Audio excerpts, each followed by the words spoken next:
हरि भक्तन की, श्री वृंदावन धाम की, सतगुरुदेव भगवान की। अक्षत जी, श्री हरिवंश महाराज जी। महाराज जी, पूज्य श्री उड़िया बाबा जी महाराज जी के चरित्र में आपने बताया था कि एक बार एक गुरुकुल के विद्यार्थी ने पूज्य बाबा का प्रारब्ध ले लिया था, और आपने एक कथा में सुनाया कि अयोध्या जी के राजा का कोड का प्रारब्ध निंदा से खत्म हो गया, बस गुरु द्वारा निंदा रह गई थी। तो आपके स्वास्थ्य सही करने का भी तो कोई उपाय होगा महाराज जी? कष्ट कम हो, इसलिए कोई ऐसा उपाय बता दो जिसमें। बस एक ही उपाय, राधा राधा जपो, तुम प्रसन्न रहो, तुम स्वस्थ रहो, यही हम देख रहे हैं, यही हमें सुख है। हमारा शरीर तो जितने दिन के लिए श्री जी ने निश्चित कर रखा है उतने दिन आपकी सेवा कर रहा है, इसको तो जाना ही है। ये प्रारब्ध अमोघ प्रारब्ध है। मोघ माने व्यर्थ होना, अमोघ माने व्यर्थ ना होना। ये प्रारब्ध व्यर्थ नहीं होगा, ये भोग के जाएगा। कुछ ऐसे प्रारब्ध होते हैं भोगना ही पड़ता है। जैसे वशिष्ठ जी ने कहा अब तुम्हारी नाक ठीक नहीं होगी क्योंकि तुम्हारी नाक का प्रारब्ध मेरे हिस्से में है और मैं जानता हूं तुम गलत नहीं, इसलिए तुम्हारी निंदा नहीं करूंगा और ये प्रारब्ध तुम्हें भोगना पड़ेगा। ऐसे ही हमारी किडनी का प्रारब्ध जो है ये भोगने के लिए आया। बिना पीड़ा के चले तब तक तो सही है। हाँ, तो हमारी पीड़ा इसीलिए कम हो जाती है कि आप सबका सद्भाव लगा रहता है और भगवत चिंतन, भगवत चर्चा उससे थोड़ा मिटती रहती है। सब भारतवासियों का, विश्व का आशीर्वाद है हमारे ऊपर, तो वही बच रहे हैं। उसके बाद हमारा क्या होगा? जैसे अभी तक आप हैं, उसके बाद हमारी जीवन कैसे चलेगा? मतलब ये सोच के हम बहुत, हाँ, ऐसा बहुत से लोगों का प्रश्न, हाँ, बहुत से लोगों का प्रश्न रहता है। सोच ही नहीं सकते जीवन को, मार्गदर्शक ही नहीं रहेगा। पर भगवान का खेल ऐसा है कि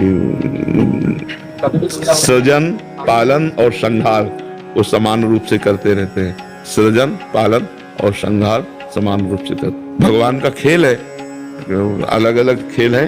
तो जैसे एक चैप्टर खत्म हुआ तो दूसरा चालू करना चाहते हैं, दूसरा खत्म हुआ तो तीसरा चालू करना। कोई संकट आता है तो आपका कोई भी रील देख लेते हैं तो मोटिवेशन आ जाता है, मतलब उस स्थिति से बाहर निकलने का मार्ग आ जाता है। प्रभु, हाँ, जिनकी श्रद्धा है उनको ऐसा अनुभव होता है। जिनकी श्रद्धा, हाँ, श्री जी संभाल ले, हाँ, बात है, बिल्कुल। मन में कुछ आता कि ये करें कि वो करें, तो फिर ये लगता है कि बिल्कुल हम तो असमर्थ हैं, कुछ कर ही नहीं सकते। ऐसे हम भी अपने को असमर्थ मानते हैं प्रभु के सामने कि आपका जो विधान है वही विधान चलेगा। बड़ा विचित्र खेल उनका है। तब तक समय हो, तब तक जाना हो तो उसमें कोई नहीं, क्योंकि आपको उसमें सुख है। कहते हैं कि हमें जाना है, बहुत जल्दी जाना है। जी जी, तब तक जाना है, तब तक तो बिना पीड़ा के, बिना दर्द के रहेंगे। हाँ, उनका खेल है। तो क्या महाराज जी, श्री हरिवंश महाराज जी, आपके चरणों में कोटि कोटि नमन। महाराज जी, मनुष्य जिस तरह कर्म करता है उसी तरह फल मिलता है, लेकिन महाराज जी जो ईश्वर द्वारा प्रारब्ध निर्धारित है, उन्होंने नियति में लिख दिया है, तो उस पर नाम जप का क्या प्रभाव पड़ता है महाराज जी? यदि हम चाहें तो प्रभाव पड़ सकता है, नहीं पड़ता।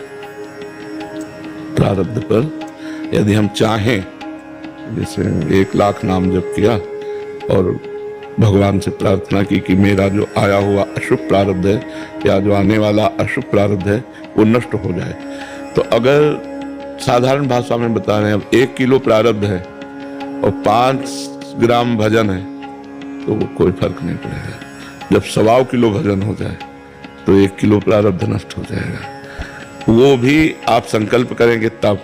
अगर संकल्प नहीं करेंगे तो भजन आपका आगे का सुधार करेगा, पीछे वाला भोगना पड़ेगा। इसीलिए भगवान ने गीता में कहा अवश्य में भोक्तव्यम कृतम कर्म शुभाशुभम। शुभ और अशुभ कर्म को अवश्य भोगना पड़ेगा, वो बिना भोगे। इसलिए तो डरा जाता है कि पाप कर्म न बन जाने तो भोगना पड़ेगा। जैसे प्रारब्ध नहीं बना जो पाप कर्म, वो तो नष्ट हो जाएगा। हम जब करें उसके प्रभाव से अपने आप नष्ट हो जाएगा। जो प्रारब्ध नहीं बना, जो संचित जमा है वो नष्ट हो जाएगा। जो क्रियमाण तो भजन कर रहे हैं, गंदा हो ही नहीं रहा, लेकिन प्रारब्ध बहुत वज्र के लिए होता है, उसे भोगना पड़ता है। तो बड़ा प्रारब्ध बड़ा जोर का होता है, प्रारब्ध बड़ा विचित्र होता है और भगवान की लीला भी बड़ी विचित्र होती है।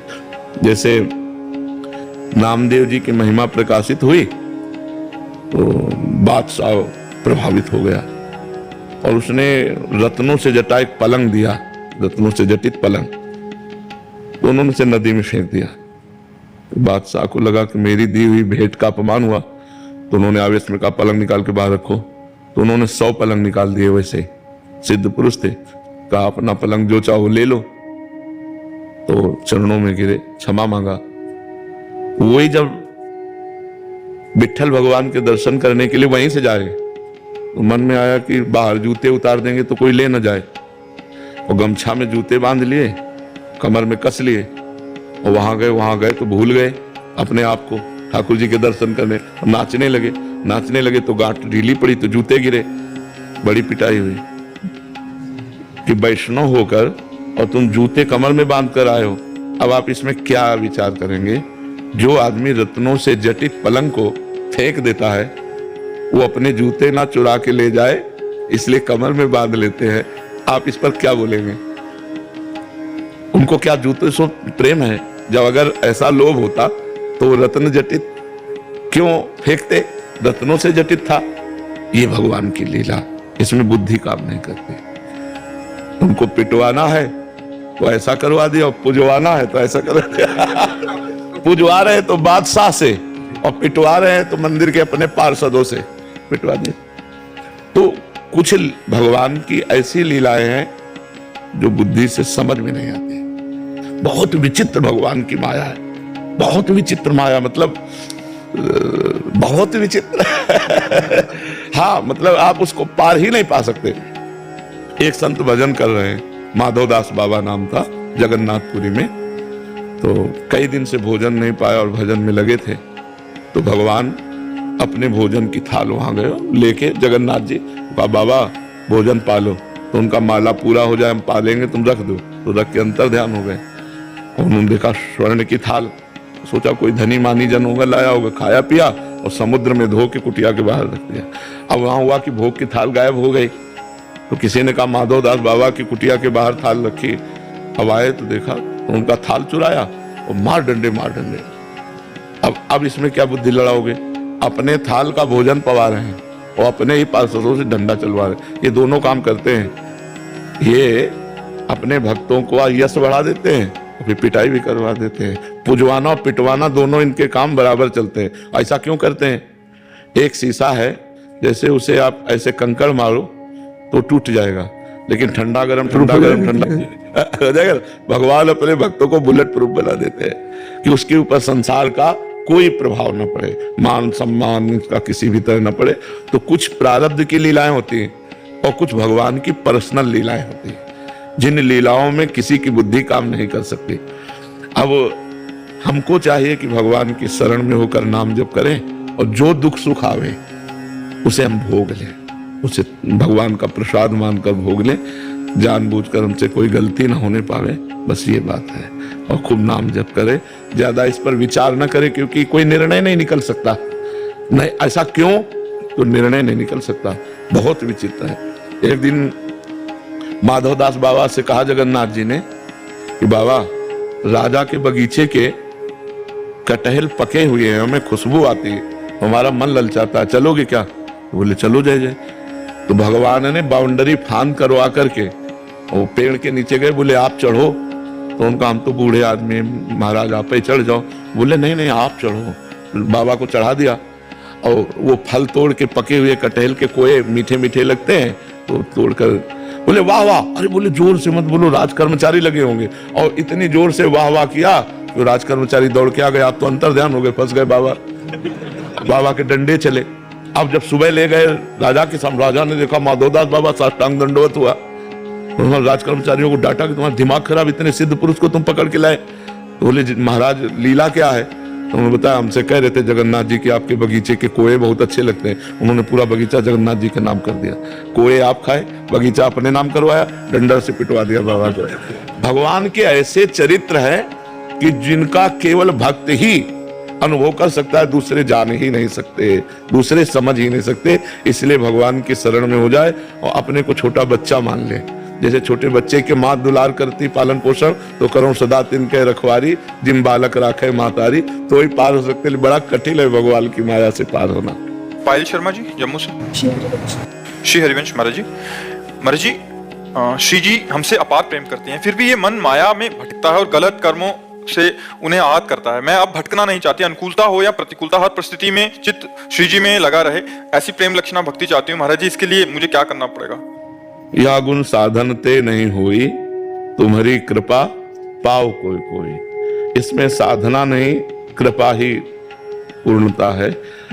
क्योंकि हम जो साधन करते हैं तो कहीं ना कहीं अहम पुष्ट होता रहता है। तो जो जब अहम पुष्ट होता है तो जो दैवी सद्गुण चाहिए वो नहीं आते हैं। तो साधना भी करें, नाम जप लीला गुण गायन श्रवण परोपकार ऐसे करे, पर उसे भगवान की कृपा से माने कि भगवान की कृपा है तो नाम जप हो रहा है, भगवान की कृपा है तो साधना हो रही, कृपा भगवान की माने तो धीरे धीरे धीरे धीरे हम माया मुक्त होते चले जाएंगे। नहीं, बहुत कठिन है, माया बड़ी सूक्ष्म है, वो चिंतन को हमारे चुराते रहते हैं। कोई क्रिया, कोई घटना, कोई परिस्थिति, वो सब हमारे चिंतन को चुरा रही है। भगवत चिंतन छूट गया, संसार का चिंतन हो रहा है, यही माया है। जिससे भगवत चिंतन बढ़े, संसार का चिंतन छूटे, उसका नाम भक्ति। वो वस्तु, वो व्यक्ति, वो स्थान, वो घटना भक्ति जो भगवान की स्मृति करा दे, और जो भगवान की विस्मृति करा दे, वो वस्तु, वो व्यक्ति, वो घटना, वो परिस्थिति, वो माया। भगवान का विस्मरण बड़ी सूक्ष्मता से माया कराती है। तो हमें चाहिए कि जहां तक प्रयास है भगवान का स्मरण करें और ऐसे रहें। हे भगवान, हम आपकी शरण में हैं, वही हमें बचा सकते हैं। दैवी हेषा गुणमयी मम माया दुरत्तया मामेव ये प्रपद्यन्ते माया में ताम तरन्ते। जो मेरी शरण में आ गए वही माया से तर गए, नहीं तो माया बहुत बलवती है, वो फिर बहुत बुरी तरह अलग अलग बाण है। एक बाण काम न किया तो दूसरा, दूसरा न किया तो तीसरा, वो गिरा के ही मानेगी, क्योंकि बहुत चतुर खिलाड़ी है। अगर बचा सकते हैं तो जैसे अर्जुन को भगवान ने बचाया युद्ध में, नहीं एक से एक महारथी सामने थे। भीष्म जिन्होंने प्रत्यंचा चढ़ाना सिखाया वो द्रोणाचार्य जी थे। अर्जुन को जिन्होंने प्रत्यंचा चढ़ाना सिखाया वो तो द्रोणाचार्य गुरु थे। तो जिसके पक्ष में भगवान है वही जीत सकता है, नहीं तो फिर बहुत विचित्र माया है, वो फंसा लेती। और सबसे बड़ी बात है, हम अंदर से राजी हो जाते हैं। माया बाहर से फंसा ले तो बात हो, हम अंदर से राजी हो जाते हैं, यार चलो ठीक है, यार चलो ठीक, और बस उसी में खसकते खसकते ऐसी जगह फंस जाते जहां विपत्ति आ जाती। तो ये भगवान के भरोसे रहे, भगवान के आश्रित रहे, खूब नाम जप करें, सब ठीक हो जाएगा।